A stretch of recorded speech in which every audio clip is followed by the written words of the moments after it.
with the Bojangles. That was. Yup, I forgot about that. On the front porch. Oh yeah, that was the first time I brought it up. Damn. Cause I was listening to Dream Champs. You say I listened to it too. Yeah. You said you was trying to start your own shit. You already have the equipment, or you just needed the I was mics? getting the equipment soon, yeah. And then now it's like we got everything we need. So now it's like decoration, actually getting the skill of it better. You know what I mean? Like the formula, the setup. the formula, the set. Yeah, like the setup. We got a solid foundation. It could be better still. Yeah. I can see a big ass like ad right here. Yeah, you can see it right now. Yeah, Downy, like you know what I'm saying? Yeah. and then that area will be cleaned out by the end of this week because you shoot on a camera phone. Yeah, the whole time. Shoot on an iPhone 7. Bruh. I've been watching your shit. I thought you shoot like an actual camera. Nah, bro. iPhone 7. Didn't we try that once? Yeah, we tried it with somebody. We did, but remember the cameras, they don't record for that long. They won't go for an hour straight. On the card. It wasn't my camera. It was who's and Jeff's camera. Jeff camera. Yeah. Oh, true. Because at that point, legally, they enter into video camera realm or something like that. Yeah. So they can't, the DCLRs, is that what they're called? They can't go for that long legally. Yeah. So then, yeah. Didn't know that.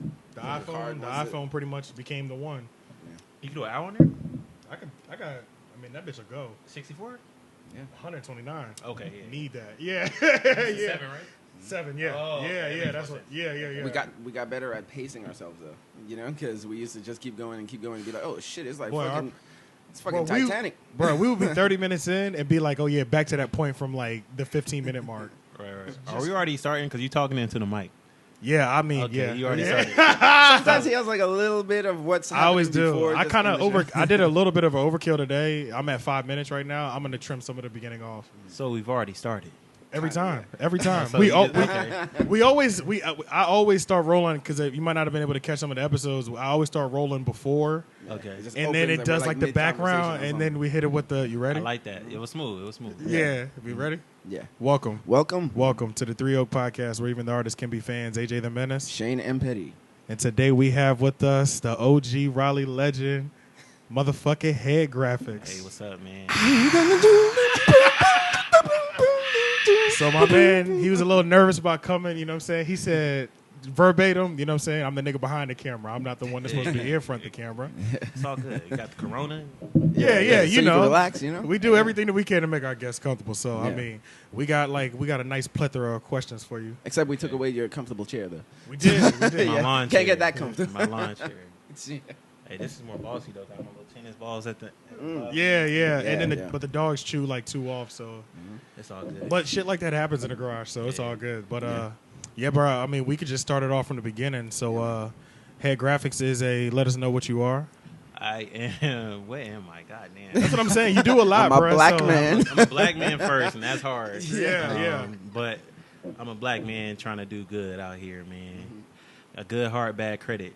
You know what I'm saying? That's my life, right? Yeah. That's gonna be my book. That's your motto. Yeah. Good heart, good heart, bad credit. But yeah, I do video production. I do graphic design. I consider myself a director, but I'm more of an aspiring director. If you want to get technical with it, I do, like I said, graphic design. And really, bro, I'm just trying to be a business person, entrepreneur, creative, and even that space is a gray area because it's 2 sides of it. You got to be the creative or the business. They don't really mix that well, but trying to like it's hard. It's hard to mix both, bro. Yeah, it's hard, bro. Yeah, and then not only that, like I've always had that problem doing the business and the creative because the business part to me is fun. The creative part to me, which I was telling like Leon and Shane, the most fun that I have is the actual performance part, the entertaining part. Yeah. Like the being in the studio. I mean, I could put some ill shit together, but that's like not my favorite part on any level. Like. So it's hard to like click on and off, and then when it's like marketing time, I'm like, that's what let's you go do first. You do the artist first, but then you realize, okay, if I want to go, I want to take this serious. I got to be in my business shit. So, but I was always in my life, I was the business person first, then I was artist second. So, but then when you're on an independent level, it's almost like you have to wear those many hats, you know, because you don't have other people to do. Okay, now you know I'm gonna let so and so do the business side. It's like, no, I don't have anybody. But then so that's the hardest part at that point. Now finding somebody who's gonna go as hard as you. Yeah. Because if I give you this job to do, it better be done on my level or 10% higher. You know what I mean? Yeah. And that is rare as fuck to find, especially to find some, because everybody that we gonna run into primarily on a local level is chasing their own dream. Or is an artist themselves. Or is an artist themselves. So, yeah. Even outside looking in, I'm like, well, damn, who's managing these artists? Because everybody's an artist now. So it's like, even the manager's an artist. And then not doing it for free. Right. You know? So it's like, and then you have to, and then it's like, we ain't got that many dollars to spread around. Even like with that, you got to have someone that's going to believe in you. And that's hard to do, like, on an indie level. I don't know, man. Like, it's crazy. Yeah. But, it's hard for the independent artists. It is starving artists out here. Yeah, a lot of these niggas will be starving forever too. But yeah, man. Let's just start from the beginning, man. Where were you born and where was you raised at? I was born in L.A. Damn, I didn't know this. Yeah, plot twist. Start from the jump. Moved out here when I was 2. I was raised in LaGrange, North Carolina. Went to school out there. Came out here for college to Raleigh. Been out here for about 8 years and just been on my creative shit, man. So. Try not to tap the table. It picks up like crazy. You good though? Yeah. I feel like I'm on like the No Jumper podcast. You ever heard that? No Jumper, yeah. I watch on YouTube. Yeah, he used to crucify people for tapping the table, and really? I fully understand. I fully understand people. Definitely. Yeah, but if I can hear what I'm doing, then I'll stop. It's crazy. But see, that's the next thing. I need to get headphones for everybody so everybody can hear what's going on, right. and then that'll auto check people when they hear it. But I'm the only one, so yeah. But all right, so I didn't know one, you were born in L.A. Yeah. 2, I didn't even realize you weren't even in the Raleigh area until after high school.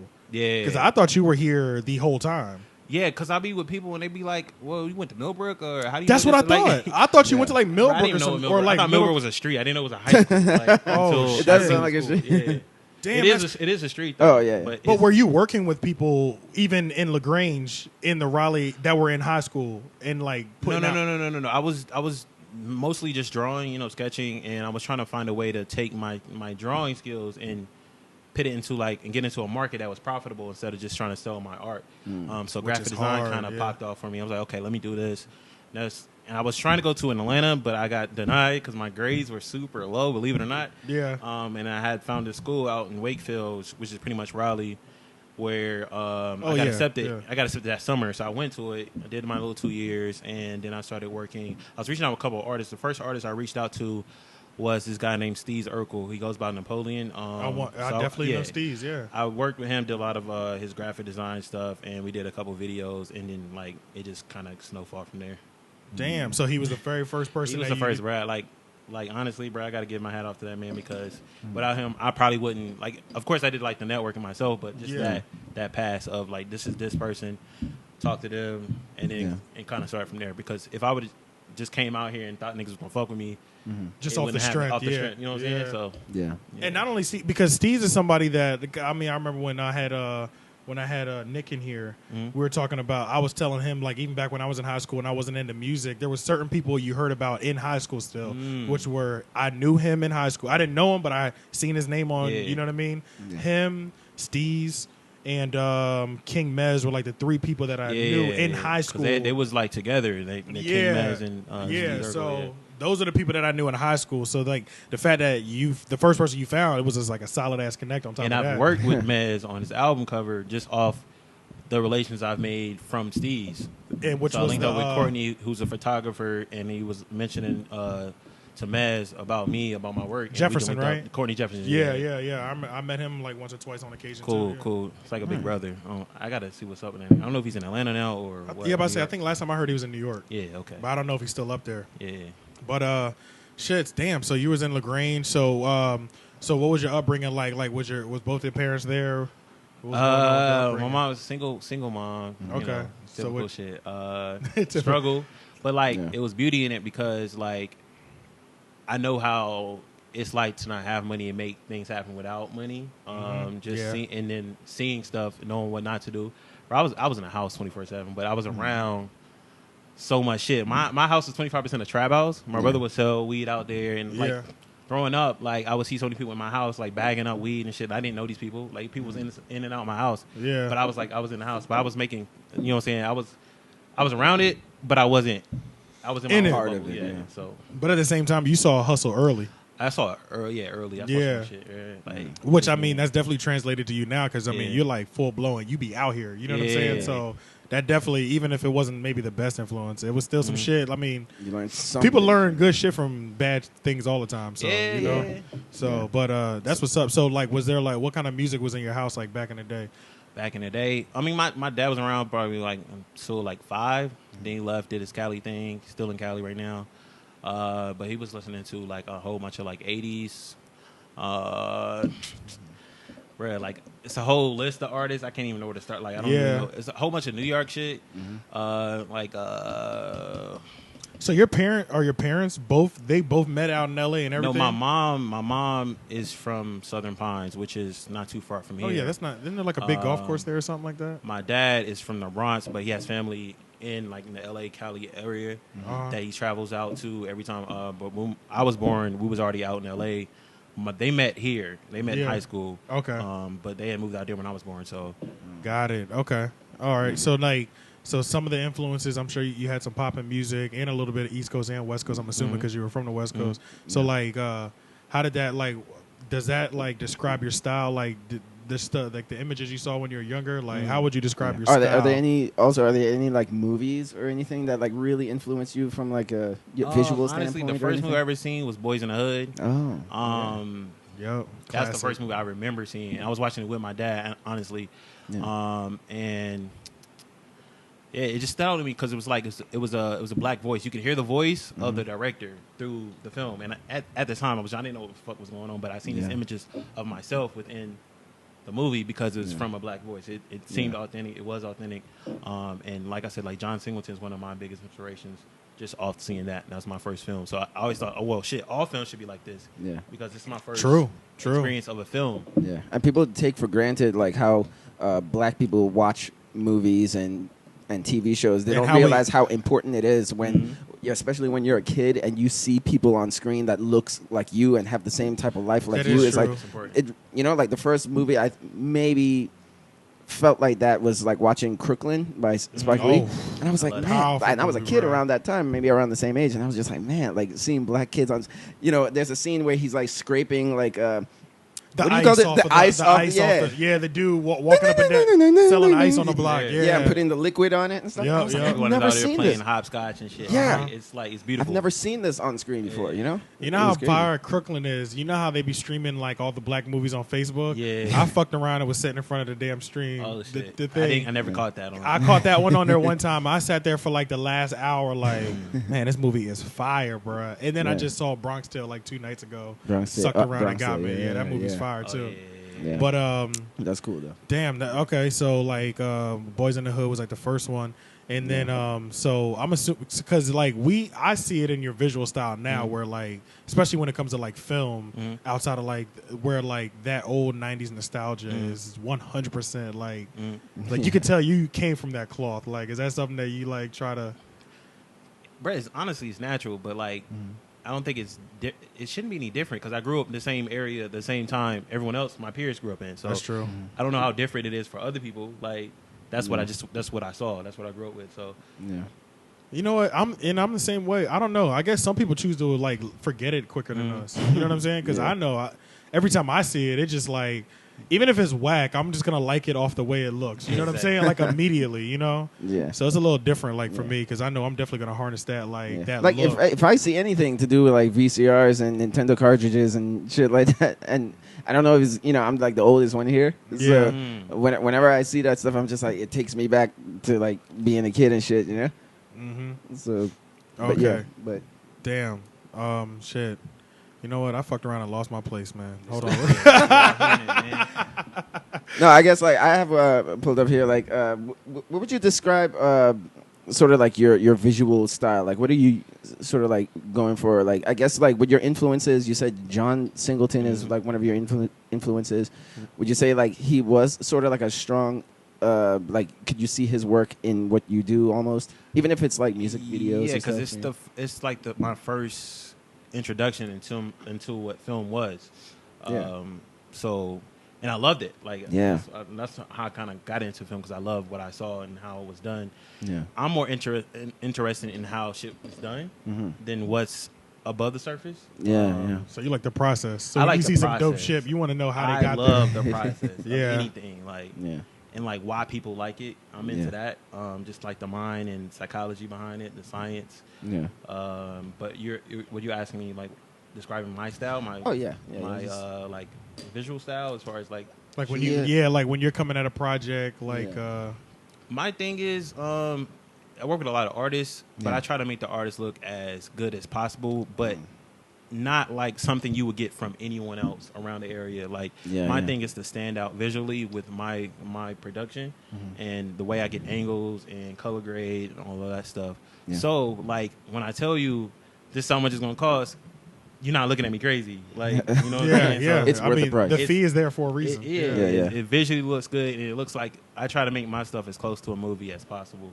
Nice. You did, because the own shit looked like a movie. Yeah. Like the way it was shot, like, you know, that shit was the car coming down the driveway. And I put a lot of thought into my stuff, too. Most people they show up to a parking lot, we shoot it, we go home. Yeah. I'm there 2 nights before. That is true. Picking references like color patterns and things like that and lighting. Yeah. So that's my take on just like working with different people and how I portray my work. Okay. So now where did you go to like sort of like hone your skills? Like what school? Because I mean, like you said you went to SEA, right? Yeah, I went to what School year of was Communication that? Arts. That was in 2009, fresh out of high school. Okay. Like So I you said, graduated in 2009. I graduated high school in 2009. Honestly, I was supposed to be in 2008, but I failed 7th grade off math homework. And Off of homework? Math homework. That's what she told me. Wait, so you would have been going there in 2008? I don't know if I would have been going there, but like I said, I got accepted that summer. I wasn't supposed to. So we're the same age, because I graduated in 08. Yeah, I graduated in 08 then, so we're around the same age. Yes, I went to the School of Communication Arts originally for graphic design. They also have like film and audio majors there, so I would see a lot of film stuff getting done, and I would see a lot of photography things getting done. So I can kind of tap into that, because initially I wanted to do a lot of stuff, but I had to focus on one thing, and graphic design is kind of my gateway to everything else. This is how I'm going to meet the clients I need to meet. If they need this, of course they're going to need, visual representation, so I kind of tap into that too. I try to be a one-stop shop, but I realized I got to focus on hone on one thing. But graphic design kind of was first because I was an artist first, and I was like drawing, and I was aware of composition and things like that. So that's what my stuff probably stands out more than your average person with a camera. Because you were actually you were putting the pen to the paper and actually. Exactly. Yeah. So like, with you being like that being like your first thing in like the visual arts, what was like the first like the first pieces that you did that were like Headgraphix? Like, this is. Have you been going by that name the whole time? Yeah. Where did Headgraphix? Where did the whole origin of the name come from? Yeah. Okay, now so that I think about it, we had a school project where we had to make our own company. And when was this? This was in the visual arts school? This was in visual arts. Okay. I had the design class. We had to make our own business cards and everything like that. My last name's Hedden. Growing up, my nickname was Headache or Headquarters, and then it got shortened to just Head for some reason. I don't know why. I didn't come up with it, but that's what people would call me. But that's just what happened, I noticed once people were calling me Head, the head jokes kind of went away, because my head was big when I was little. It still is kind of big. I kind of grew into it, but low key. So I kind of just went with it. That's what people was calling me. I'm like, no, don't call me that. I'm supposed to tell everybody. No, that's what niggas was calling me. Yeah. So that my last name's Hedden, and it just made sense. So we had to make our own company, and mine was Headgraphix. Well, it was going to be Heading Graphics, but I was like, that's kind of weird. So let me change and make it different. So it was Headgraphix with an X. Yeah. So it's been that way. I just kind of stuck with it.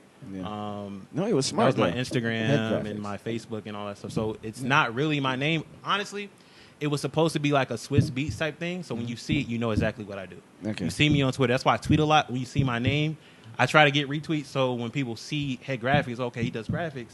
Let me hit him up. Let me check out his work. Yeah. So what you're good at is in the name. It's right. It's branding. I don't really have to say much. Yeah. That like okay. Graphics. We know what it is. Like if somebody asked me for a visual arts dude, I'm like, I got a nigga named Headgraphix. Right. Oh, he's got to be about this life. You know what I'm saying? Yeah. Okay, so you pretty much the name came in college off of this project, which some fire shit has come together off of projects. Because when I did I had a business marketing class. That's the rollout for Procrastination at its Finest was done for a project. Yeah. So that all worked out perfectly, and Procrastination at its Finest went off when it was going off. Yeah. But so like now that you've created the name at that point, what was like the first piece that like I guess was Steez or Napoleon LV at this point, but Was that like the first piece that you did with him that started giving you notoriety? What was like the first piece or pieces that you remember? The first piece I worked on, I was doing actually like a Kid Cudi illustration in school, and my teacher was telling me, "Yo, you're good at this. Keep doing this." And I was like, "Okay, I don't want to keep doing artists that are popping. I want to work with more of a local artist." So I seen Steez on Facebook. My boy in school was telling me about Steez. There's this dude named Steez. He's looking for artwork. So I kind of designed like an illustration of him. It was like a photo he had took, and I had illustrated it. And then I think he used it for his like single cover. And then mad people started hitting me up like, "Yo, I've never it was like people have never seen illustration before done." Like I think like I feel like I remember that illustration. Yeah, it was orange. I feel like I remember. Yes, I remember that one, bro. Damn. Yeah, that was not like the first kind of like, okay, I'm a graphic designer. Oh shit! Like, damn, I remember that. Yeah, because when you did that, it was. I mean, it really wasn't a common thing that you saw. Like, I mean, I guess you saw it sometimes, but it wasn't no shit where niggas locally, especially locally, wasn't. That shit takes time. It's time consuming, and you see it. Like once you see it, okay, he had to draw this, had to do this, had to line this up, had to throw in this color. It's not like a regular cutout cover. You know what I'm saying? And it stands out. That was 2010, so that was like the era of like the Kid Cudi. That was when blogs were like you really got all your music off of blogs at that point. Exactly. Pac Div era, your Big cover Sean, right there. That was famous. That was kind of like what everyone was doing, but like it was like a certain amount of people was doing that kind of imagery as far as like the illustrations and things like that. But I think what happened was people wanted to see themselves like that. Instead of just regular pictures, they wanted to see themselves illustrated in color and like on a digital like level. Yeah, and so that's probably why I got a lot of clients from that. Okay, so that's when they started flooding in because people just started. Yeah, so at that point, did you immediately turn it into a business? I had no choice to. I had no choice to. Yeah. So I was doing that. I was working at a French restaurant. I was a back wait. I started like just busting tables, but I kind of got into a back wait, which is pretty much making sure the waitress have everything they need. Okay. And that kind of went into like a food runner position where I was just making sure they got the food and everything like that. Yeah. So I was doing that from 2009 to 2012. At 2012, the work started to I started getting more like graphic design work, actual working like a job. So I was like, okay. I'm gonna have to make a decision, like, because I was coming in late because I was working like these on graphic design. I was working on so long, like 2-3 in the morning. So I would come in late. So okay, this is really taking a lot of time. So let me do what I love because I'm out of college now at this point. I graduated in 2011. So I'm like, okay, I didn't go to school to do a back weight. I loved it. It's a fact, yeah, I loved it, but it's like it's kind of. I mean, I'm getting steady business doing this. Right. This other thing that I love. And it's what I love to do. So of course I made that decision. So I remember it was actually 4/20, 2012. I was taking a trip to New York the next day. It was the 19th. Oh, my bad. Yeah, the next day, I was flying to New York with my homie and shit. And I was just on the plane thinking like, okay, shit, I really just quit my job to be a graphic designer and just freelance. And on top of that, you were flying for work.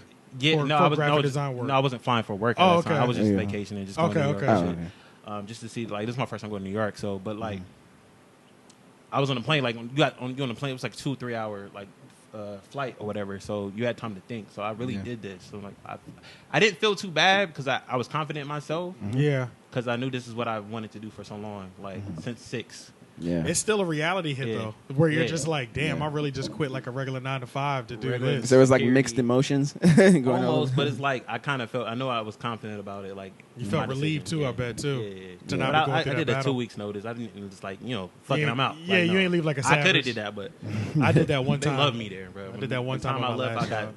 They drew me cards and shit like, "We gonna miss you, Joseph." They gave me a bottle of Ciroc.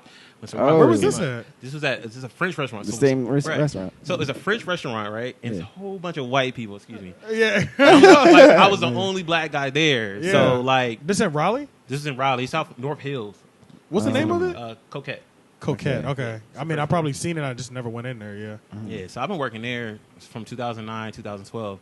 People tell me, "Yo, you talk proper." Like that's probably why I got it from just working at a French restaurant and just manners and shit like that. So, learn how to talk to everybody. Yeah. Every community, not community service, customer service. And you're dealing with uppity white people that's at North Hills with money, so you gotta be on You gotta know how to talk a certain way. Yeah, I hate to have to say it like that, but it's just the reality of the Hey, world. man, Yeah, it's like this unspoken thing. Like we kind of already know it. You know? There's certain voices we have to put on. Yeah, Yeah. Even I was like that. It's everything but yes, massa. It's saying it. It's almost like walking the fine line. It's yes, massa in French. Yeah. No, Talib Kweli said it in one of his songs. He was just like the white voice you use on the phone when you handle business. You know, it's just like facts. we have sometimes we just have to put on that voice. Hi, hello, how you doing? I seen one of those memes where like a group of they were like when you're chilling with all your niggas and a job calls and you already know what your homeboy's doing because his voice done changed up. Like, yes, this is Andrew. It's like, okay, that's why he's speaking to white people. But naturally, I answer the phone like that, and people were like, "Yo, you sound white on the phone." A few girls tell me like, "Yo, you sound white on like a white man on the phone." It's like, how does a white man sound? That's exactly. Like, yeah. Oh, you sound like. Intellectual. You sound like, smart. Wow. You sound like that sounds books. like and it's almost like an insult. No, it's a 100% insult. It's an underlying insult. Because when it comes down to it, it's like you're telling me that I sound educated compared to everybody else that you speak to. Exactly. And that's really what it comes down to. Problem. But at the same time, you're calling black people not educated for the way they speak. So it's a loaded statement. It is a loaded statement, and people let it go freely too, without any like. They be like, "You talk white." It's almost like you look good for a black girl or something like that, or dark skin. Exactly, they get that. Exactly, yeah. So they probably go through that shit too. Shit like that. There's a term for it. I just can't think of it right now. I'm on the corona, but But okay, so then you quit. So now, have you been working for yourself since 2012? Since 2012. To think about it, it's been 5 years. Yeah. That you've been like a 100% out here, bro. You're in the place that I would love to be, like, because I've been wanting to work for myself. It's ups and downs, man. Of course, honestly, and everything. Yeah, but it's like for people to take you serious. Still, it's still an issue. Like people not respecting the time you put into it, and like I have to eat off this. So like. You have to pay me what I'm asking, and you can't cut me. Like, you know what I'm saying? Because I'm paying rent on this. The favors and shit. Paid. This is how I buy groceries. Like, so if I don't get a project 1 week, I'm thinking, like, I'm at the grocery store, okay, I have to put this back, because I haven't. That's how deep it can get. Yeah, you haven't secured the bag yet. I don't have any security because it's just me. Like, this is my work. I'm trying to eat off my work and my creativity. So, it's trying to get that across to people is the hardest part. Yeah, but now it's gotten better for you. Obviously, I'm sure you had more lows than highs. Yeah, well, I wouldn't even say something like that, but you know what I mean. More changes in earlier now to this point now. Before now, we're gonna have to jump into Vine. He told me, but he introduced me to this shit because I didn't even know that you were popping like on Vine or anything. I didn't have Vine. Let's say when it came to your visual arts career, had your visual arts career gotten to a comfortable place where you were pretty solid on a weekly basis or monthly basis before you got on Vine and really took off? Solid. Yeah, I was paying rent and like. Eating like I was decent. Paying rent. I wasn't rich, but like you're paying rent and eating. Bro, I was out here. The necessities were taken care of. I wasn't worrying. I mean, most of the time I wasn't, but yeah. So okay, I wasn't rich though. And then Vine popped off. Still not rich. But I know people like to. Brother Headgraphix got a low key bag, which is not even. People like to think I'm rich. Like, what's that bag in the corner over there? Like, I keep it mellow, bro. But like the whip is all strategy though, because I was because what year is yours? 02. See, I was trying to get the 03. No, but because I had to get a loan through a bank, I couldn't. That's the only reason. I would have had the same. I had the 03 because like it was the most solid one they built. It was the most solid, and it was like, okay, I just need a car. Really, like let me just knock this out. Probably make the payments probably a year, get something else a year or two. But yeah, man. Yeah. So then Vine. So Vine was out for a little bit, but I don't even think you had been on it. Now, have you been on? Were you on Vine as soon as it dropped? See, I don't even remember when Vine actually dropped. I remember when I got on it around like 2010, 2011. I was on it just watching. At that time, you couldn't re-Vine, so I was just watching. That's right, you couldn't. So you were just you just for laughs, bro, because it was a whole bunch of comedy stuff, and it was really, honestly, bro, it was a whole bunch of shit I seen on YouTube, but done in a shorter term. Yeah, and that was the challenge of getting your point across in 6 seconds. So it was interesting to me to see how people was doing it and getting these views and likes and all this. And I was like, okay, I never seen something like this.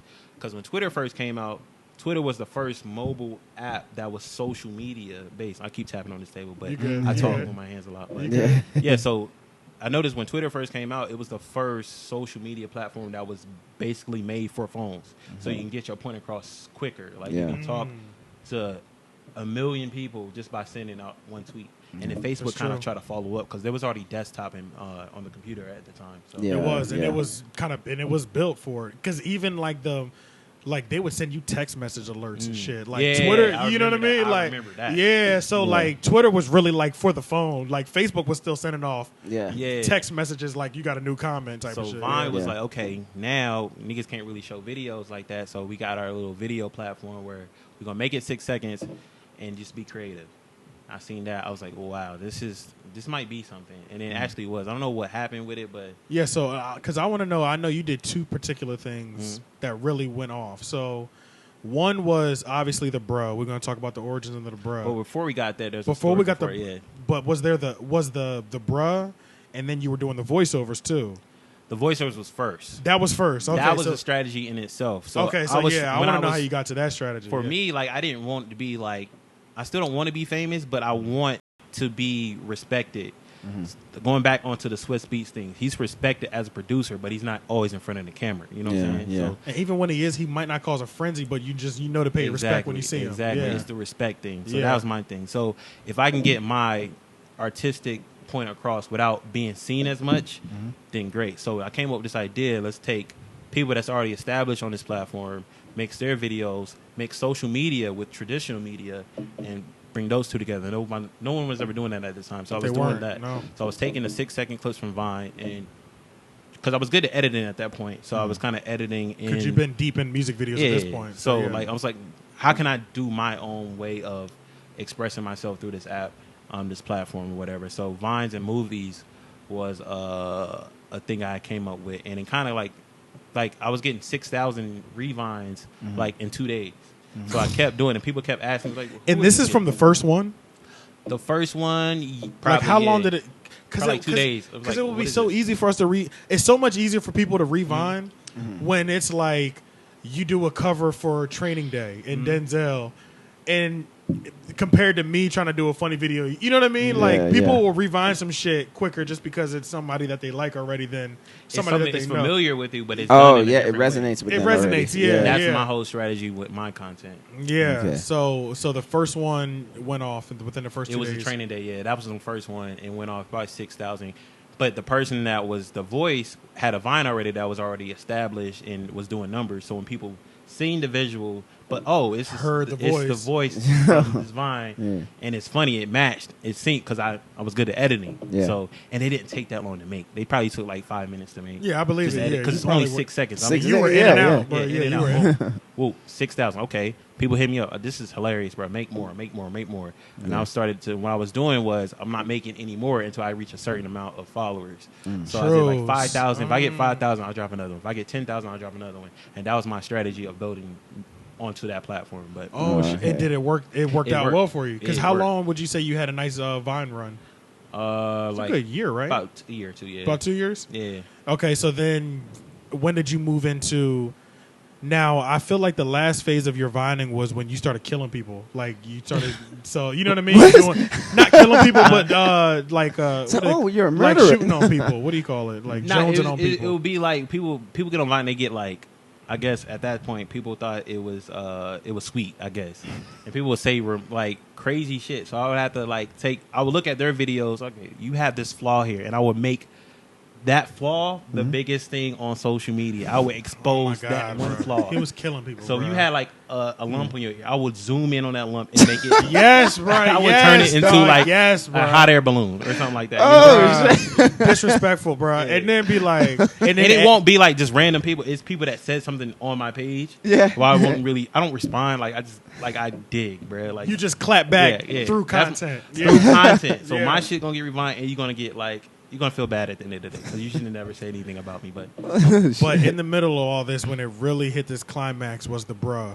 When the bruh came out, which is your voice, and then Bruh Button was part 2 of bruh. But how did bruh originate? Because that's something we've been saying in North Carolina since the day I moved here. That was one of the first things I remember people being like, we just say bruh all the time. AJ told me, he was like, bruh? He's like, that's Headgraphix. I was like, what? It's weird because I never take credit for it, like...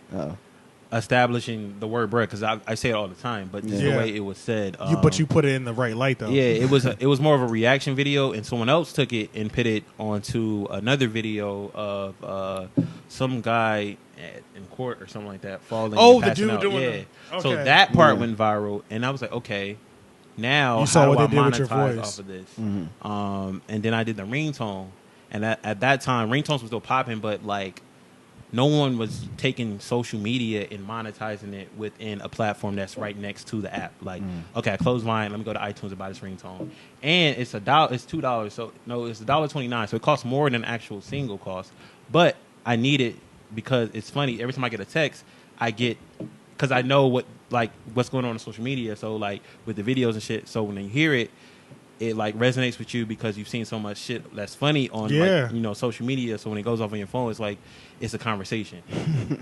So that was the marketing behind that. So that was what. So you went straight from. So somebody actually pulled your voice, bruh, put it on that clip where the dude got sentenced to like 100 years. And that went viral. And then that's when you were like, "Oh, I need to make sure I take this back." And before somebody run off with my shit. Exactly. Okay. And then you did the ringtone, which is the bruh, that joint, the song. And then when did the bruh button come about? The bruh button came about by I was getting gigs off of Vine too, like editing gigs just off like the videos I was doing. And there's this guy from Florida named Damien, which is my business partner now, which is crazy. He had introduced me into the bruh button. Like, okay, he came to me with the idea initially. I was like, I was with it, and then we went to the physical selling of how do we kind of make this a physical thing where you can buy as opposed to just a ringtone. And I think it was crazy how we went from like the life of it. How much stuff can we do with this? It's at this point, it's all over the world. People know the soundbite. People are like, it's almost like it's from a movie, but it's from Vine. It's like so many people don't know what Vine is at this point. They don't know how to monetize. It was new at the time. So how do we take this and give it legs and make a profit off this? So he was telling me about just making a button, and he's a genius. So like we bounce ideas back and forth, and he lives in a whole different state, which is crazy to me still. And this is somebody that you met through Vine. I met him through Vine, just doing gigs from like editing. He does he has a website called poppingmedia.com, which is kind of like the Comedy World Star. It's like the comedy version of World Star. That's him. That's him. Caramel Kitten comes from there and shit like that. So I was editing a Caramel Kitten video. And then we just kind of built a relationship through that. He had set up an event in Atlanta. He wanted me to be there because at that point, it was buzzing. Like the bruh thing was buzzing. He wanted me to come through. I came late, but I pretty much missed it. So I met him there, and we just built a relationship off of that. Nice. Damn, that's ill. So how did the bruh button sales do after was that a success? Would you say? I would say like physically, the app was more of a success than the button, but the button was still a success just for it being the first social media, social media content within a product. I mean, and at the same time, like it's been put in certain places. I mean, Breakfast Club has used the bruh button on several occasions. Like every so often, we sent them those buttons, not even thinking that they would use it. Like we sent them. And then I'll never forget the first time I saw it. I'm like, this nigga did one of my videos. They did some shit. And the first time I seen it was on Vine. People was riding in the morning. It was during a Donkey of the Day, I think. Yeah. Charlamagne reaching for it. Right. Bruh, I'm like, holy shit. This nigga Joe is out here, bro. It's crazy. But that's the power of social media, though. Like, you can connect with so many people just by the internet, or Revine. You know what I'm saying? Yeah. I think more people should tap into what's going on right now and kind of understand it because it's real. It's a real thing. Like people might say, okay, social media is not. It's just like you wasting your time. Like it's real. No, it's not. There's real money into I've it. seen it. Not even with myself. I've seen it with other people. The amount of money people are making from this. Cardi B. There's countless people examples. like that. Just people that's making stupid. I mean, there's hundreds of people we don't know. Videos. Yeah, there's people getting a bag from it. Like, hundreds of people we don't know. I mean, artists that we've never heard of one time, and they've been doing shows, booking 10,000 a night. Honestly, what's the difference from you watching TV and seeing an ad?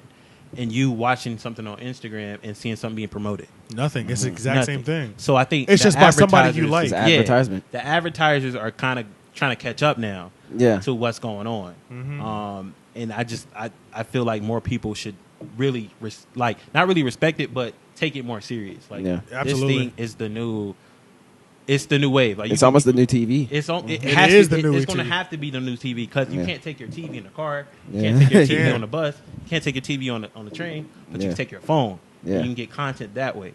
So if you can monetize off that content, they are that's slow powerful. on that. But yeah, and you're right. There are a lot of major companies are playing a catch-up game right now. In television, because most people don't even have cable or anything. I mean, I work in TV right now, and we just launched TV streaming because niggas is like, we don't want no boxes in my house. You know what I mean? Like, it's convenience. It's convenience. Yes. It's ease. It's ease. You know what I mean? You can watch a whole episode of Power on your phone right now.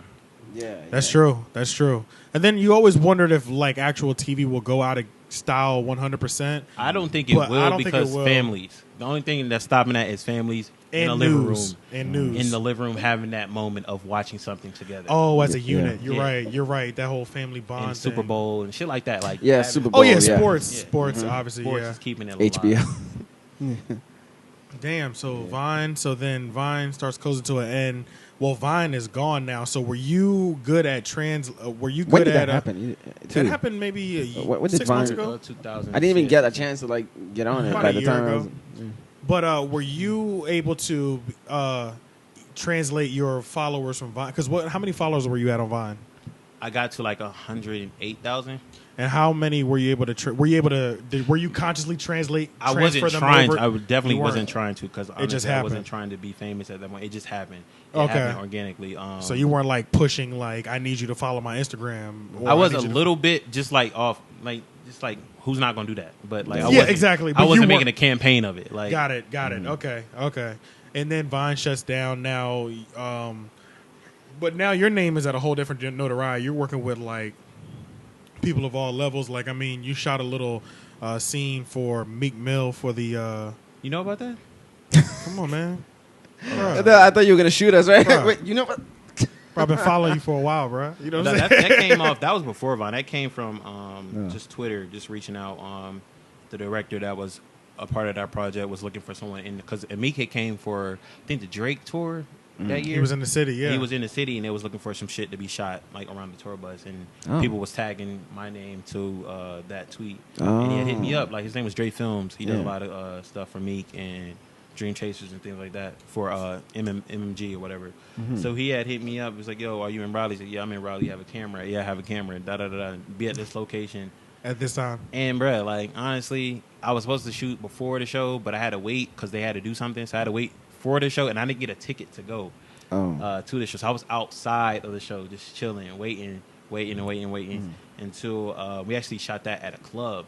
So they had to go to the club appearance he was doing after the show, and we shot that. So yeah, that was dope because that whole video was like a mashup. Was a mashup of different clips, and yeah, a lot of people did some filming on that too. Yeah, and it was the intro song to the first MMG album. And Meek's mad cool. Like he's kind of regular, not regular, but he actually knows a lot about the camera than most people think. Like, oh really? He was trying to like, you shooting in slow motion, shooting at this frame rate. I'm like, whoa, oh shit, really? Whoa, hold on, brother.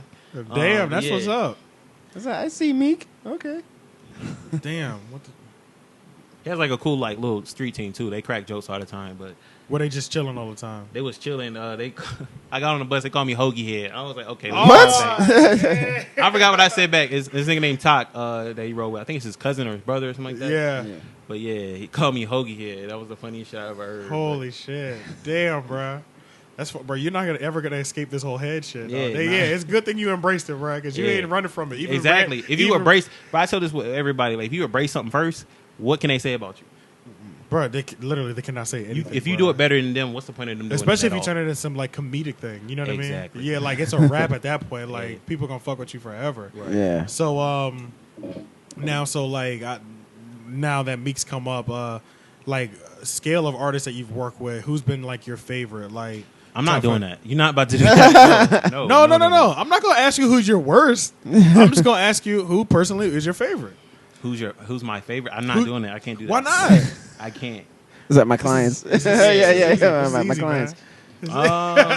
Maybe like one of your favorites. They don't have to be famous. I mean, like, not even like I like starting with artists like first, like when they're starting to kind of grow before they even grow, like like new artists, new artists, local artists. If you want to get into that, Like new talent. I mean, you rather do local artists? Not. I'm saying like that's where it's at. It's tangible. Local, it's tangible. Yeah. You can't find a new artist out and just like you know what I'm saying. It's Yeah. tangible. I'd rather work with what I'm around and build that. You know what I'm saying. Okay.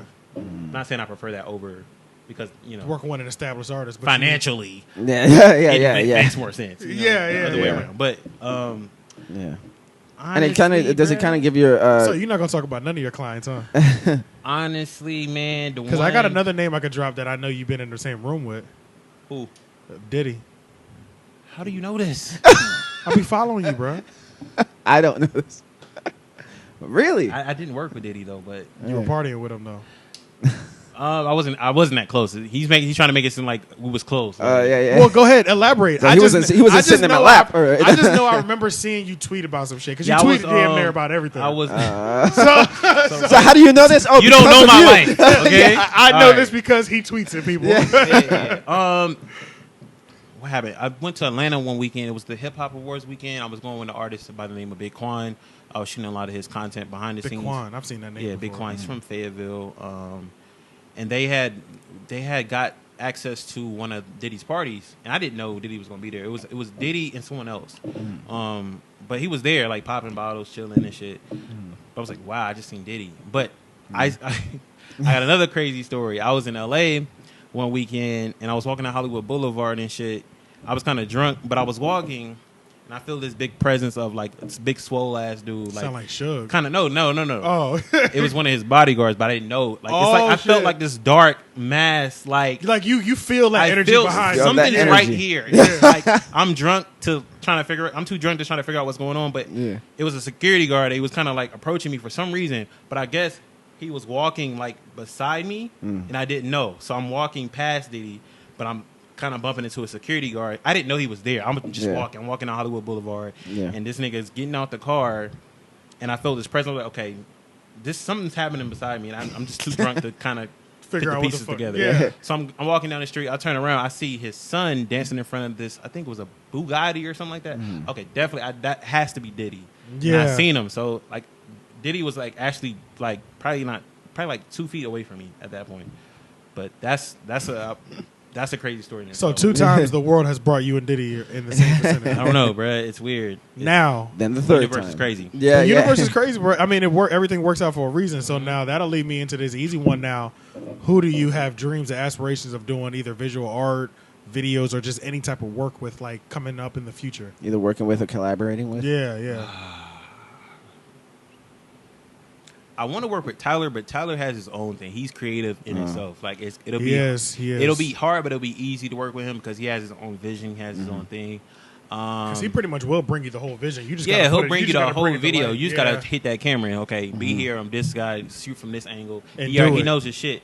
Yeah. But it's kind of hard to work with those people. But it's easier because they know what they want. Yeah. Okay. But it's less of creative. It's less creative control. So it's like it's give or take with that. Yeah. Who else? I can't really think of nobody right now. That's maybe ASAP Ferg. ASAP Ferg would be a fire A$AP person to do something. Yeah. My thing is I like to get really creative, so the music has to be on that same level far as like seeing something you've never seen before, like Dave Myers shit, like for the Kendrick video, the Humble video. That's my lane. That's shit I'm trying to do. Yeah. But the artist music has to match that. Dave Myers. He done videos for Missy Elliott, all those crazy music videos. Missy Elliott, I think for some Ludacris. So he's behind those. Yeah, he's just like a crazy visualist, you know. Because Missy and Ludacris, I mean, those he two. did Ludacris videos too. Yeah, and probably Busta Rhymes, and I'm assuming then, right? I'm not sure. I know that was Hype Williams, a lot of Hype Williams, but with Dave Myers, I don't even think I even saw any of his work until Kendrick kind of like brought, he did Humble. You know, so I was just like fire on the head and everything. Humble video was hot, but the song is not that fire to me, bro. It grew. Yeah, it's a grower. Yeah, like it didn't do like when I heard Loyalty for the first time compared to like I still listen to Humble and be like, but to me, I don't think it fit on that album. Yeah, to me, Humble sounds like a song Ludacris would have done, like in the early 2000s. If you just picture his voice, but they've done it, oh man. Yeah. Bitch, be humble. I feel like if I would have got the song first, I wouldn't have liked it at all. But I got the video with the song. So I'm working from the other direction. Yeah. I got the song first. Oh, you did? Yeah. Oh, I just heard the audio first, Then I saw the video. I'm like, no, this video fire. Yeah. What happened to him is what you thought would have happened to you. I was at my boy Sean's house at the time, and I was on Twitter, like I do. Because this nigga be on Twitter. And it said, Kendrick Lamar's new video, directed by Dave Myers. I was like, bro, pull this up. Yeah, we sat there and watched it. Full screen. Yeah. And I just knew it was going to be, because it's new Kendrick. It's a new era, new album. Yeah. So and it's with Dave Myers. So we took our time with it. They took their time with the video too. So it was like so many scenes in it. It was shot really well. It was edited really well. The editing, the lighting was crazy. And that's the stuff I'm trying to do. Like I said, like the artist has to have some type of creative either flow or style with their music, cadence, or sonically they have to be there with it. I can't give you a creative video with mediocre production for your song. Yeah, exactly. And that is something that you always do, because I know. I mean, we've worked together, not like crazy amount, but we've definitely worked together. And like, I don't know what it's like working with him. I mean, but I know now. But like, first time I don't know what it's like to work with him. I did it. Like, mine's all fucked up. But I know it surprised me the first time I worked with him, and he was like, literally, send me the song. Like before he gives any word on whether this is a go or not. Exactly. I need the song first. Like, did you say if like he's not fucking with the song? It's not. It's not happening. Did you say it can happen, but financially it has to make sense. Yeah. Did you say like through email and stuff like that? He's a man of little words. Little words. Really? Is that how you describe? Because I never heard nobody describe myself. Oh yeah, that's how I described you. So I mean, I've given your contact information out to a couple people before. Like you did my homegirl Venomous's artwork. Yeah. And like I let people know, like, and you've done work for a couple people that I've like referred for you or whatever. Like, you know what I mean? Appreciate that. No problem. But like I sent them the message, and I'm like, yo, the nigga's fire. He don't really talk. I mean, his emails. Sometimes it's the way you are, like, and it's not even like a shot at you, but like I know you, so I don't feel fun. But if you don't know you, you respond back sometimes so small and like short worded. He'd be like, I mean, what the fuck? And you know, like how text is in general, where people can like where the tones can be perceived because you don't know the honestly, I get that inflection. A lot. I get that yeah, so like that's why I warn people. I'd be like this. He might not say enough, but if he says yes, it's a go. He's like, don't take it personally. Don't take it personally. He's gonna come through if he fucks with the idea. You know what I'm saying? Like, and they like when I tell them that, they like some people you've hit back.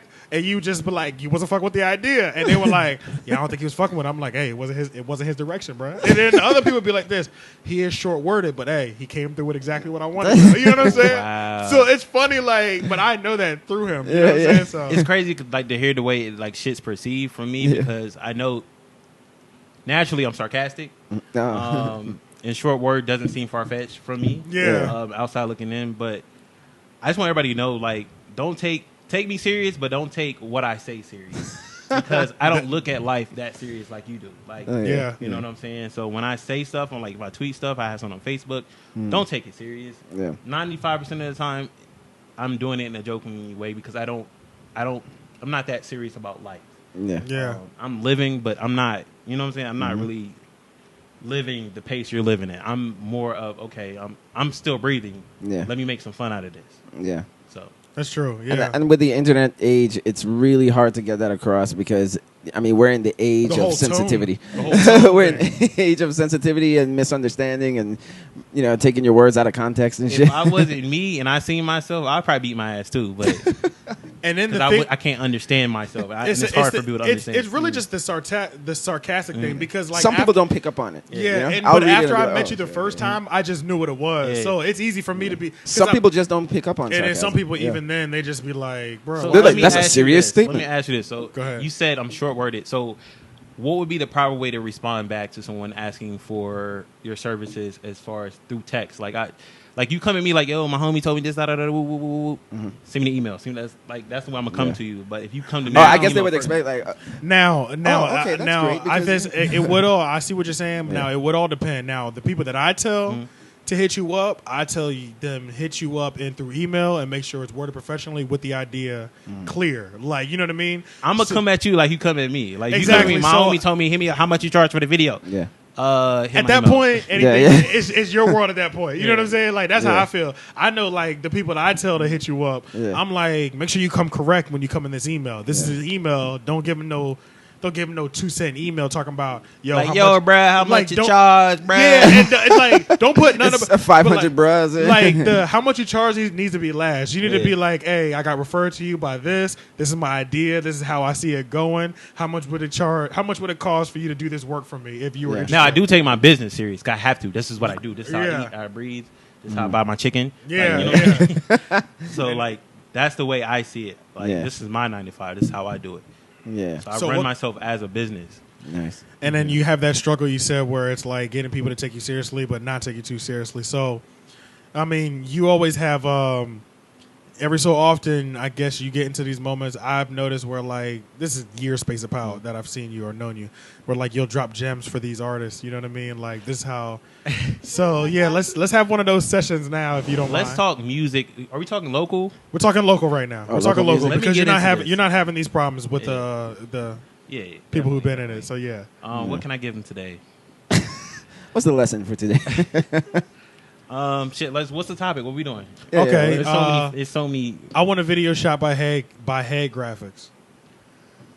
What comes after that? Is that what you asked me? Yeah, so shoot a video for me. I got a fire ass on. What's the video? Like, how should they be like approaching you, I guess? And not only approaching you, but like how should they be moving to be taken seriously themselves? Okay, like I know a lot of people get tattoos. Yeah. Everyone has tattoos? Everybody has tattoos. Do you go to a tattoo artist and say, bro, how much you charge for a tattoo? Yeah. No, I need to see your work, my nigga, before it comes I need to see what you trying to do. Yeah. How big it's going to be so I know how much time I'm going to put into it. Yeah. You know what I'm saying? I don't work on an hourly basis, but I work off a budget. So come at me like with, okay, I'm trying to get something shot. Are you available? This, that, this is the song. This is my concept. Or I need to know if you have a concept already or do I need to find a concept? Because me figuring out the concept, it's not draining, but it takes time. You know what I'm saying? Yeah. That's going to take time in itself. And you taking a piece of me, my creativity, and my time to put towards this. So it's going to cost more for me to draft something up. But it helps if I like the song. You know what I'm saying? It does help. Let me like the song. Yeah. And I can work with you. Okay. Yeah, okay. So that's a question. Have you ever made a video for someone that maybe you didn't feel their song? It financially worked out. If you did. Maybe it's just like, I don't like the song, but with me, bro, I'll be honest. How about you tell us who they are? Let's just end on. Just tell us who and they their are. social security number. I'm trying to think. Bro, Nick News, honestly, bro, I be telling him like some songs he'll send me. Oh like, no, 3 a.m. I'm calling him Nick News. I know him by Nick News. Every time I see a status that say 3 a.m.'s performing, I'm who? Who? Shout out to 3. Nicholas Graham?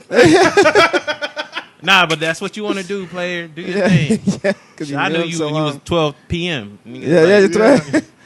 But the clock is performing. With him, man, like he'll send me some tracks. If I'm not feeling, I'll let him know. Like I can't go into something knowing I don't like it unless you have that type of financially it makes sense. Yeah. So that's my take on it. Okay, and then another question I'm asking because I've done some videos too, so I'm just asking him like another videographer these things. Have you ever like maybe you're working on something and then like the client is sort of impatient? Impatient? Yeah. Oh, I had a couple of those. We don't work no more. Yeah. You said we don't work no more? We don't work no more. We don't work no more. I don't know you. Who are you? Yeah. Like it's just like, can I see a clip or can I see something of it? I'm just like, you want them to see the finish. If your song is trash and you rushing me to get it done, understand that I have to sit through the song 50 times. That's true. That is true, bro. I have to cut it, so I have to listen to this song 50 times. The song that I don't like, and you're rushing me. It's hell for me to sit down, take my time, whatever I'm working on, and take my time aside to cut through something I don't like. Because if I'm gonna do something if I'm gonna work for something I don't like, I might as well go back to work. Yeah, 9 to 5. You know that is true. And the song gets stuck in your head. You push that shit out. Unfortunately, it will get stuck in your head. Yeah, but anytime something's like force fed like that, it's gonna get stuck in your head. Though, you know what I'm saying? Like I understand like you rushing it, but what are you rushing it for? Artists got to understand too. Like local artists or indie artists, people like you're not signed to nobody. What's the rush most of the time? People be rushing to get stuff out. They do 200 views, they done, they go to sleep. Yeah, that video don't exist. I think it's just impatience. You know, like it's like they're so excited that they just want to see it now, and it's just like, look. I don't think it's that. It's them seeing it now. Yeah, that is that, and then other people seeing it that they're doing something. Oh, they want to put it out. No. It's definitely the other people thing. Like, yeah. So like, my struggle is as an artist, like, I never want to rush anything because not only that, timing is everything, and then I'll need everything to be perfect. So like for me, I would even say. But at the same time, I don't know how much this would have reflected the views between the first and second video that we did. You know what I mean? Now, because the first one I did straight to YouTube, that one went off immediately because that one had the proper promotion. It was like perfect behind the scenes pictures. Everything was meticulously planned out. You know what I mean? But then the second one, I guess it was kind of the same way. We kind of had a struggle recording it too, just because of weather and shit like that. Right. But and then I loaded it straight to YouTube, so like the reception back wasn't satisfying enough for me compared to what that first one did. You know what I mean? You had a plan for that too, like the rollout for all the songs, right? And I had a plan for everything. You know what I mean? So it's like when something kind of feels like that. And then I was listening to like a French Montana. Like me and you were talking about this during my interview actually, but I was listening to the French Montana how his album got leaked. The last album, okay. So that's why we haven't heard an album from him for about 3 years. And he was like, he said in the interview, he was like, I was trying to like put an album out from songs I did like 2-3 years ago. That's kind of some fugazi shit. Anyway, I was like, damn, low key, that's what I was doing. You know what I'm saying? So like, I kind of gave up on it because I was like, that's not what I need to get my name out anyway, even if the songs are good. Yeah. Yeah. So it's it's all the sound too, right? The sound expire. Doesn't the sound expire for artists? Like the sound expires. Okay. The sound will expire like 100%. Like you're gonna make those timeless records, of course, that it will never expire. But like majority of your project is probably gonna be, it's gonna have a time limit on it. You know what I mean? Well, would you say that's a problem if it's more? Would that be a problem if it was more like original sound, original? Yeah, because the thing is, like if you're making something like contemporary, you have to almost be careful because it's like. You know, I think I was watching Anthony Fantano, and he was saying like how hip hop. He was wondering if like where we are at in hip hop right now. It seems like when you look back at the history of hip hop, like the certain sound lasts only for like a decade long. That's true, and he was saying like with this whole like trap or mumble rap, whatever you want to call it. We're almost coming to 2020. It's almost going to be like 10 years. This whole 2010s has been sort of like this one sound. Oh yeah, that's true. Yeah, so they're saying like in 2020 it's coming up, and we've already put like a sort of a negative vibe on it. So you're going to have a new young people coming in, and I wouldn't even give it since 2010 though. I'd give it since 2013. Maybe. Oh, 2013. Let's speak about that though. Yeah. Because I think it's a generation thing too with that. Yeah. Because in the 80s, they was hating on niggas what niggas was doing in the 90s because it's something they're not used to. Kid and play, yeah. It's starting to be the norm. So when things get the norm, but you're not hip on it, and it's not something you grew up on. Yeah, because majority of the interview questions are done. We just chopping it up as niggas right now. Yeah, so yeah. Yeah. So the 70s niggas was hating on the 80s niggas because it was new and it's starting to be the norm. It started to take over. Yeah. So it's like my sound is kind of dying out now. So I have a problem with that. You know what I'm saying? And I can't relate to it. But like these kids today, they probably think this is the greatest shit ever. Like, oh yeah, they think it's good because we're used to lyrics. We're used to like wordplay and all this shit. We're used to being able to hear the lyrics and know what the fuck's going on. And coherent. And then when you do ask me that, if it's like super original will it last? Yeah. I guess so. Like me and Mitty, we've always done music that was super original to us. It's never fit into a certain time period. But I know the thing that I want to do is take all 90s nostalgia because I low key like even if I get good reception on things. When I get good reception on things is when it is like meticulously planned out, like timing, like every Instagram post, every Facebook post, everything is done to a T, and I get the reception I'm supposed to get from it. So like I feel like at this point, like me being like a big-headed artist and just like low-key cocky at the same time, I'm like, man, if I put it out, it should go. You know what I mean? That's how I feel. But at the same time, reality has to hit me, and I haven't made something that was like so universal, and everybody's like. No matter what he does, we fucked with him off of this one body of work, which that's what I'm working on now. You know what I mean? Like I feel like I need to do that now. Then I can bring back more original things. To be honest, can you say that you found your sound, or are you still searching for that sound? I think it's. Well, I mean, I guess the fact that I have to think about it, I probably hasn't found it all the way yet. You know what I'm saying? That's interesting though. Yeah, so the fact that I haven't found it, but I'm not an artist like these other niggas are either though. So it's a little different for me. You know what I'm saying? So it's like I can body a style. I can live in a style for as long as I want to, and then I can leave when I feel like it. That's what I guess if we're talking styles, I probably mastered that more of like living in this style to make sure the sound works, and then moving out of it when I feel like it, and then moving into the next one. And another question: do you think the sound? Who's responsible for the sound, the producer or the artist? You think? I think at this point, the producer is playing a more major role because now people are tuning in for what they sonically hear, but it all depends on what that producer does. Like if a producer can give you a beat that's a full live band and you don't perform over it, that song is gonna be shit. You know what I'm saying? Like, but if I get like that's one thing I'm proud of myself at. I can get any beat and I can get it popping. Man, it's always been hard for me to differentiate that though, because I always feel like it should be a collaborative effort.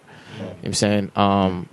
Me personally, I feel like in order to get like a real quality sound, like I feel like vibes are very important. So like if you're in there at the same time and you're creating as you go, I think sometimes that comes out a lot better than just dropping a beat. So as far as taking into account like who's doing the most or who's making it better, I mean you can always say an engineer ends up doing a lot of things to beef up a song as well. It does, yeah.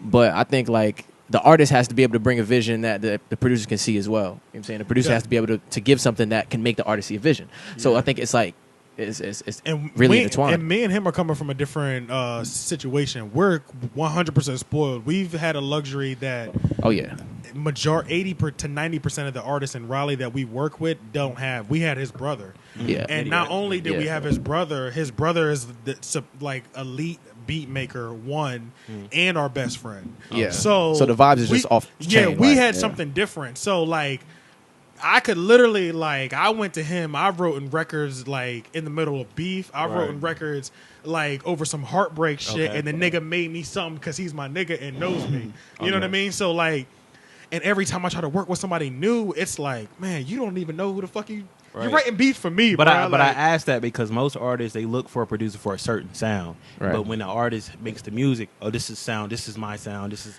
so who's responsible for the sound? The artist is. I guess because the artist has to make a decision on what direction the sound's going to go to. Right. So then I guess he's either going to need to find a producer, which what you're saying that'll make that makes that sound, or that's about it. Yeah, he got to find somebody to do it. The artist has the sonic responsibility. I think so. Okay. Unless you're in one of those situations of a Dr. Dre or where Dr. Dre's like, nigga, everything is laid out already. You need to fit in here. You know what I mean? Right. Which not that many people have that either. Like, Mitty's done that for me. You know what I mean? Like, he's presented me a beat and it's like, you need to ride it like this. This is the only way to ride it, but you need to go ham being yourself in this lane. Yeah. So, take another Corona. Yeah. Shout out to Corona. You got the opener. Yeah, these are the advertisements. This is the commercial segment of the shout out to Corona Extra for the beers. Yeah. You see how that sounds? Cut us a check. Yeah, cut us a check, please. Cha-ching! But I think it definitely is. It's the artist's responsibility, unless you're in those situations like Dr. Dre, where Dr. Dre is like, when you go to Dr. Dre, he's like, "This is the sound, make it better," or some shit like that. But I want to sit into it like a session, like from start to finish. I can agree with what you guys are saying, but at the same time, I feel like there's still nuance in that. You know what I'm saying? I feel like I can't give that a black or white answer. Yeah, it is a gray area. Because a lot of times, like, there are producers who have their own visions, and they just need an artist to bring that out. You know what I'm saying? Sometimes a producer can like create something to have an idea of what it is. It's like, yo, so-and-so would sound ill on this. And they bring them in the studio and they're like, yo, check this out. And then it worked from there too. You know Shout out to Levy Lemons, yo, because that dude, he got I don't nice. know if you know. Do you know Levy? I know Levy, yeah. You know Levy. I went to Wake Tech with him. I don't work with too many. I don't do too much collaborative shit because it's like I do a lot of shit with him. Levy's the only person I've ever met outside of like my best friends that when they sent me a beat, they were thinking of me on that beat. I mean, Levy has sent me some shit, and I'm like, God damn, nigga, this literally nobody can rap on this but me. You know what I mean? But it's like one of those shits. Like, so while we're on the subject of sound, do you think North Carolina as a whole has found its sound? No. Okay, I think that's North a good Carolina. question. When it comes to what's the hold up? You think the hold up on like the local scene? The sound, like the sound. when I'm in Texas, in North Carolina. This is the North Carolina sound. Let me play this for you. Yeah. Can I do that now, or am I still waiting for North Carolina sound? You can. I guess you can, because the two artists that we can defer to immediately, North Carolina has a conscious sound. But when you mean conscious, you mean more boom bap, right? But I that's mean New York. So Little Brother had like a New York sound, right? Yeah, like it was the boom bap. There was boom bap. I mean, who are our artists that we really like North Carolina repping? We got Mez, we got Little Brother, Rhapsody, and that's boom bap still. Yeah, that's boom bap. That's New York. Yeah, that's New York. Yeah, and then we got and the samples and all that. That's New York. Yeah. So we really, So I mean, I don't know. So then the trap sound, which came from like Atlanta. That's Atlanta sound. That's Atlanta sound. I don't know what a North Carolina where's sound New is. York's sound now? Well, now it's so interconnected though. You know. Because it is boom bap. Yeah. But, like, I wonder what Denver sound is. You know, no one ever talks about Denver. I wonder if they have the same issues we have here, like where we can't find our sound. Yeah, because we're borrowing other people's others. We're New York, we're that Atlanta. same problem where they can't find their sound because they're not in a certain market that was first with the music. I don't know when we're gonna find our sound. Yeah, I don't mean how many more sounds you think can be really invented, because you know at a certain point, real raw creation stops and evolution of an older creation begins. You know what I mean? Oh, so it's like a circle or something. Yeah, like the circle, and maybe then boom bap will come back around and be hot in 2020. But boom bap will come back as like a whole different morph version of it. You know what I mean? Like New York will make a strong comeback. Are we running out of instrumentation? Because that plays a big part into the sound. That does play a huge part into the sound. Because you can't run out of sounds. I don't think. Nah. You can make your own sounds. You really can't. Because everything, damn near everything in the world makes I'm still waiting for that artist that comes with that new sound that we can kind of claim as North Carolina sound. Do you think it's going to happen in our lifetime? It'd be interesting if it does. I don't see it. I don't think it's going to. I don't think it's ego to it, and there's a lot of ego as if there is a sound. Yeah, there's not a sound though. So what do you feel like? Yeah, they act like there's a sound, bro. How do you? All right, I'm about to go in on this. So like, how do you feel about like the whole like local scene and like niggas trying to make it and like the way they're promoting and things? I think it was funny. You know who else we need to get in here to have this conversation? We need to bring Damo back. Damo, boy, because when I say she was going off on that live one day, that shit was fire. I was proud of that. I was I was at work. See that. Oh my god. It was. I think I saved it in my Facebook because I never wanted to forget that moment. That shit was. I gotta peep that. Oh man, she was going in, bro. She was like, "You local artists, y'all niggas ain't doing this. Y'all doing this, bro." She was going off, but she was only speaking facts though. Yeah. So that's why I was enjoying it. But like, she comes from an interesting perspective because she works in radio, but she's not an artist. So she works for artists, and she's like the outside looking in. Right. Yeah. A lot of artists are here, so they're gonna take it a certain way because they're artists. And it's like you said, it's a gray area because you're an artist, and you're almost like you're shitting on me because of the shit I put out. Yeah, and the way I do my business. But like, you have to step outside yourself sometimes to realize what's going on. Like, you have to look inside your house windows to know what's going on inside your house. You gotta step away to see if you can look at things objectively. Like, you gotta be able to take criticism. I think that's the problem now. People are so into themselves. Everything I put out is fire. Do you think that? Not definitely not always. Not everyone. It's like that's how they act. It's definitely a large population though that think like that. Yeah, but it doesn't help when you have like a bunch of people who are sort of like egging it on for you. It's like, oh yeah, that shit is hot. That shit is hot. We gotta stop that too. I don't do that. Yeah, that's true. That's true. We do have to stop that. Stop that. That's so a good now, point. Out of the artists in the local scene, whether you work with them or not, who do you feel like is actually on the right course to actually do their thing? Like, you can see them taking it outside of North Carolina and making a name and a career for themselves and with their artistic work. Whether it be outside of, it doesn't have to be music. It could be Damo and radio. You know, it could be radio. It could be any entertainment aspect. That's a hard one, man. Because it's so much of the negative associated with it that I can't really see the positive too much. Like, when I see it, I can't really appreciate it as much. Well, I can't appreciate it, but it's like it's so much. It's so clouded of it. It's so clouded of niggas think they doing something. And not doing it's like it's like a facade of it's so much like Atlanta has this thing too where everyone's rich, everyone's doing great, everyone has fucking the latest jeans, the latest car. It's like it's so much flex. That's what I meant. Like so much flex going on that I can't see who's actually working for real. Yeah. You know what I'm saying? That's true. So, you're right, because even if it looks good on camera, it's like their business is probably terrible. Terrible. Yeah. I can't speak on who because I can't. It's hard, bro. Because I don't know. I know, like there's a lot of people that have talent. They just don't have the business. and it's people that have the business that don't have talent. They have the money, the financial, because they travel. That's a big part of it, man. And I think that's something that it. people are trying to like consciously ignore. How much money it'll take to do something. It takes money for sure, man. It takes a lot. I mean, like I think you do a lot without it, but it definitely still takes money. You can do a lot without it, but when it comes to that marketing, and sometimes you don't have time to. Sometimes it's hard for me. It's going to take money either way. Like, maybe I'll be blessed to be in the same room of this person that runs this poppin' blog, and then we can have a good conversation. But sometimes I don't have time to even make that connection, or the connection might not make. But if I send this PayPal through, it's going to get popping for me. You know what I mean? Like, you know what I mean? Like, it takes money, but it can be done without too much money. It can be done without about eyeballs. It's like, but we're not in this location where you're going to run into the people that are in influencer You don't need that anymore. You just need eyeballs. You need people looking at you, listening to your music. You need numbers, really. You need and then people views. kind of come to you because you're popping off this, I made this music. This did this amount of money, this amount of views or whatever. I have this merch. People are buying from me. I have a cult-like following, and people are tapping into that. And I think you have that. I think a lot of that falls right back into just the quality of the work too.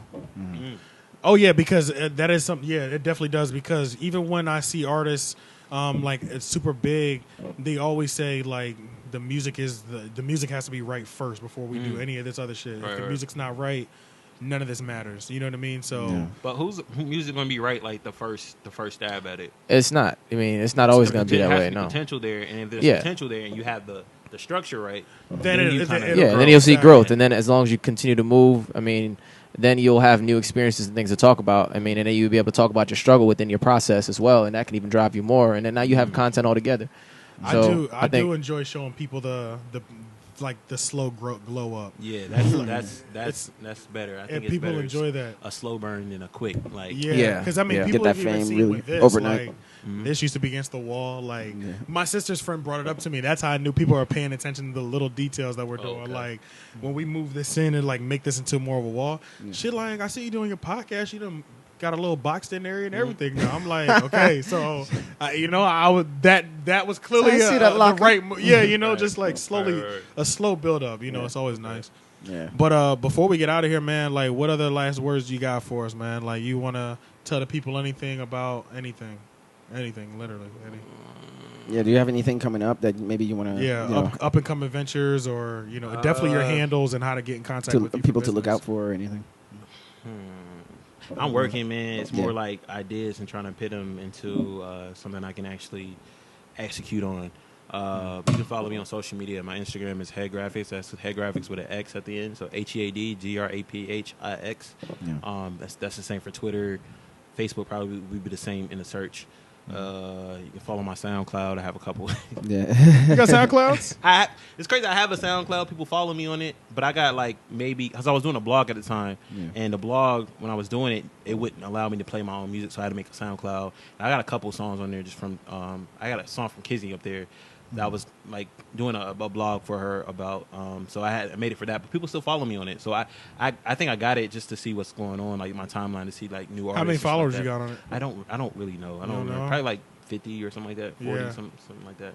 But Sure. I'm not active on it, but like I got a SoundCloud if y'all want to. But follow him on Twitter though. Yeah, follow me on Twitter because like he's on Twitter. I'm on Twitter, and that's where my brain is. So yeah. But Word. yeah, man, that's the Headgraphix interview, y'all. Oh, it's over. Damn. But we out of here. Yeah, You're man. dropping bombs. It's so hard. You already cut it?